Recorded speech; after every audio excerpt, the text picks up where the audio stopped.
जयपुर। झुंझुनू के बुहाना इलाके में भीषण गर्मी में पानी का संकट गहरा गया। इलाके करीब के 20 गांव के लोग बूंद बूंद पानी के लिए तरस रहे हैं। ट्यूबवेल सूखा पड़ा है, कुएं में भी पानी नहीं है। पानी की टंकियों में 2 साल से एक बूंद पानी नहीं है। हालात ये हो गए हैं कि महिलाएं 2 से 3 किलोमीटर दूर चलकर पीने का पानी लाने को मजबूर है। पानी की किल्लत से परेशान ग्रामीणों का गुस्सा फूटने लगा है। महिलाएं मटका फोड़कर प्रदर्शन कर रही है। ग्रामीणों की मांग है कि दड़िया वाली ढाणी में ट्यूबवेल लगाया जाना चाहिए ताकि उन्हें पानी के लिए भटकना ना पड़े।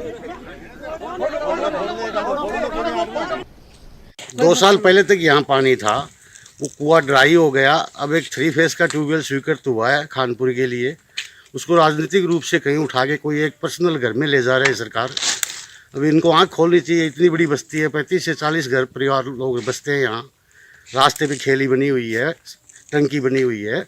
मोई से लेके बुहाना तक सिर्फ आम रास्ते पे एक ही टंकी है, एक ही खेली है, फिर भी लोग इसमें पानी नहीं डालने।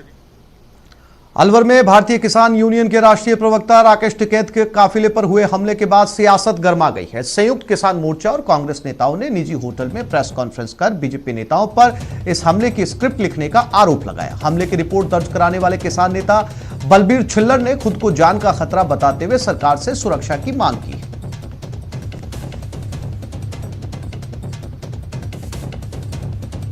4 महीने से शाजापुर बॉर्डर पर बैठा हूँ, तो लोग यही टीम के लोग हरियाणा में जाकर के मेरे खिलाफ नारेबाजी बॉर्डर पर करते हैं, वोटिंग करते हैं। जो हरियाणा चैनलों में चल रहा है कि बलबीर छिल्लर तुझे छोड़ेंगे नहीं, तुझे मारेंगे, तुझे जिंदा नहीं छोड़ेंगे, तू आंदोलन छोड़ दे, तू आंदोलन से। उसमें जो अशोभनीय व्यवहार हुआ, जो डंडे चले, जो गालियां दी गई, जो पीटा कूटा किया गया, गाड़ियां तोड़ी गई, उसका प्रदेश सरकार के लिए राजस्व अर्जित करने में परिवहन विभाग चौथे नंबर पर आता है, लेकिन इस बार भी विभाग तय टारगेट से करीब 865.25 करोड़ रुपए कम अर्जित कर सकता है। दरअसल पिछले वित्त वर्ष में परिवहन विभाग का रेवेन्यू टारगेट करीब 5600 करोड़ रुपए था, लेकिन कोरोना के चलते साल 2020-21 में टारगेट को कम करके 5200 करोड़ रुपए रखा गया। लेकिन उसके बाद भी विभाग इस साल अपने तय लक्ष्य को हासिल करने में पिछड़ गया है। विभाग इस वित्त वर्ष में 4334.75 करोड़ रुपए ही अर्जित कर पाया, यानी विभाग ने तय टारगेट में से 865.25 करोड़ रुपए कम कमाए। इसके पीछे परिवहन विभाग कोरोना को जिम्मेदार ठहरा रहा है। राज्य सरकार की तरफ से 5200 करोड़ का टारगेट मिला था और 2021 में हमने काफ़ी मेहनत की कोरोना काल के बावजूद, और फाइनली हमने 84% ऑफ द टारगेट अचीव किया है। हमने करीब 4335 करोड़ अर्जित किए हैं इस वर्ष, और इसमें बहुत मेहनत लगी है। हमारे जो भी फील्ड स्टाफ थे उनकी RTOs, DTOs, flying squads 24 hours, और पहली बार in the history of the transport department मार्च के महीने में हमने 1000 करोड़ के आंकड़े। भारत और बांग्लादेश के बीच के रिश्ते एक बार फिर से सामान्य हो रहे हैं। व्यापारिक संबंधों के जरिए दोनों देशों के रिश्ते मजबूत हो रहे हैं। इसी सिलसिले में भारत की तरफ से बांग्लादेश को जंबो ट्रांसफार्मर भेजा जा रहा है, और यह ट्रांसफार्मर MP से सड़क मार्ग से होते हुए कोटा पहुंचा, जहां देखने वालों की भीड़ जमा हो गई। यह देखने में काफी विशालकाय है। इसका साइज 20.5 फीट ऊंचा, चौड़ाई 16 फीट और लंबाई 39 फीट है। आज रात ट्रांसफार्मर को लेकर ट्रोला कोटा शहर के भीतर से गुजरेगा, जिसको देखते हुए बिजली विभाग में सभी व्यवस्थाएं कर ली गई हैं। जिस इलाके से गुजरेगा उस क्षेत्र की बिजली बंद रखी जाएगी। 10 सदस्यों की टीम इस ट्रांसपोर्टेशन को दिन रात एक करके सफल बनाने में जुटी हुई है।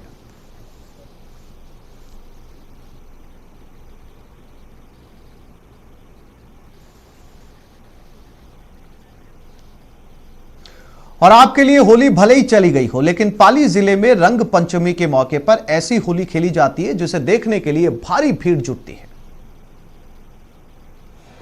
ये नहीं देखा तो क्या देखा।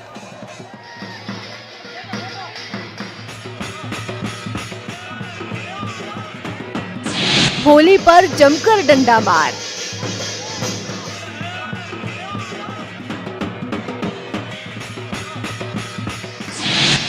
होली पर खूब कपड़ा फाड़। टोपा गेर के अनोखे रंग।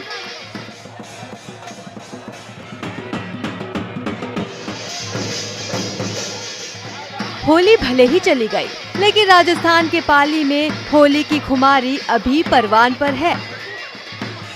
होली के रंग ऐसे कि जमकर लाठी डंडे बरसे। महिलाओं ने जमकर लोगों की पिटाई की। अनोखी सोपा गेर का जमकर आनंद उठाया। जो पाली की होली के बारे में नहीं जानते उन्हें बता दें, पाली जिले के देसूरी उपखंड क्षेत्र में इसका आयोजन होता है। काना गांव में सोपा गेर होली खेली जाती है। रंग पंचमी के दिन सोपा गेर का आयोजन होता है। महिलाएं गीले आकड़े की लकड़ी काटकर छुपा लेती हैं। शाम को शिवजी मंदिर के बाहर सोपा गेर खेला जाता है। 50 फीट की दूरी पर दोनों तरफ महिलाएं गीली लकड़ियां लेकर खड़ी होती हैं। इसके अंतिम छोर पर नारियल की वाटकियां लटका दी जाती हैं। इन वाटकियों को लेने के लिए महिलाओं के बीच से गुजरना होता है। इस दौरान ढोल की ताल पर जमकर गैर नृत्य किया जाता है। डंडा मार के साथ रंग पंचमी के मौके पर कपड़ा फाड़ के रंग भी देखने को मिलते हैं। रानी उपखंड के जीवंत कला गांव में कपड़ा फाड़ होली खेली जाती है। एक बड़े से बर्तन में पानी के अंदर कलर घोला जाता है। इस कलर वाले पानी से जमकर होली खेली जाती है। इस दौरान महिलाएं होली खेलने वाले पुरुषों के कपड़े फाड़ती हैं और फिर उन्हीं कपड़ों से पुरुषों की जमकर पिटाई करती हैं। रंग पंचमी पर डंडा मार और कपड़ा फाड़ होली की रंगत देखते ही बनती है। जितनी मस्ती की खुमारी होली खेलने वालों पर छाई होती है, उतना ही मजा देखने वालों को भी आता है। पाली से न्यूज़ 18 के लिए श्यामलाल चौधरी की रिपोर्ट।